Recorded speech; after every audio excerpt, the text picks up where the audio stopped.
வணக்கம். அதிமுகவின் தலைமை ஏற்கும் சசிகலா அதிர்ச்சியில் எடப்பாடி பழனிசாமி. நடந்து முடிந்த சட்டசபை தேர்தல் யாரும் எதிர்பார்க்காத வகையில் மிகப்பெரிய ஒரு தோல்வி அதிமுக தழுவியுள்ளது. குறிப்பாக இந்த தோல்விற்கு 100% எடப்பாடி பழனிசாமி மட்டுமே பொறுப்பேற்க வேண்டும். எடப்பாடி பழனிசாமி மட்டுமல்ல, அதிமுகவின் ஒட்டுமொத்த நிர்வாகிகளும் மாஜி அமைச்சர்களும் எடப்பாடிக்கு பின்னால் செயல்பட்டவர்களும் முழு பொறுப்பேற்க வேண்டும். ஏனென்றால் அதிமுகவின் நிலவரம் திமுகவை எதிர்த்து அரசியலை நடத்துவது, மக்களுக்கு பாதுகாப்பை உறுதி செய்வது. இதுதான் அதிமுகவின் எழுதப்படாத விதி. எம்ஜிஆர் அவர்கள் அதிமுகவை உருவாக்கியதும் அதற்காகத்தான். அதை எம்ஜிஆரும் சிறப்பாக செய்தார். மறைந்த முதல்வர் ஜெயலலிதா அவர்களும் சிறப்பாக அதை செய்தார்கள்.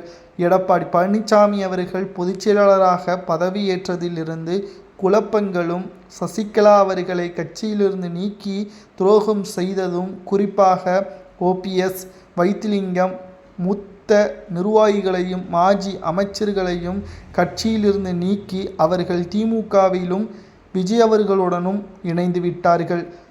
ஒவ்வொரு மாவட்டத்திலும் அதிமுகவின் செல்வாக்குமிக்க தலைவர்களை அதிமுக இழந்தது மிகப்பெரிய ஒரு தோல்விற்கு காரணம்.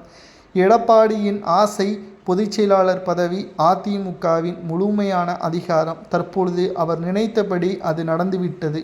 ஆனால் அதிமுகவை தவிர மக்களையும் ஆட்சியையும் எடப்பாடி பழனிசாமி அவர்களால் முழுமையாக கைப்பற்ற முடியவில்லை. தற்பொழுது அதிமுகவின் நிலைமையே தலைகீழாக மாறிவிட்டது. சசிகலா அவர்கள் அதிமுகவின் முழு பொறுப்பையும் ஏற்க வேண்டும்.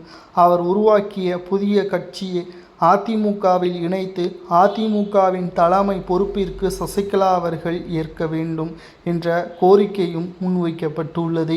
எடப்பாடிக்கு இது அதிர்ச்சியை ஏற்படுத்தலாம். ஆனால் மக்களின் ஆசை எடப்பாடி பழனிசாமி அவர்களை பொறுத்தளவிற்கு எந்த ஒரு நலத்திட்டங்களையும் திமுகவை எதிர்த்து கடந்த 5 ஆண்டுகள் ஆட்சியை செய்யவில்லை. எதிர்க்கட்சியாக எடப்பாடி செய்யவில்லை. மக்களை எதிர்த்து தற்பொழுது வரை திமுக மக்களுக்காக எந்த ஒரு நல்லதும் செய்யாத நிலையிலும் எடப்பாடி அதை கேள்வி கேட்காமல் மௌனமாக இருந்து ஆட்சியை இழந்து, எதிர்க்கட்சி அந்தஸ்தை இழந்து தற்பொழுது கூட்டத்தில் ஒரு கட்சியாக நிலை பெற்று கொண்டிருக்கிறது. இதற்கு யார் காரணம்? எடப்பாடி பழனிசாமி மட்டும்தான் காரணம். உடனடியாக பழனிசாமியை நீக்கிவிட்டு அந்த பொறுப்பிற்கு சசிகலாவை தலைமையேற்க வேண்டும் என்று கூறுவது சரியா தவறு என்பதை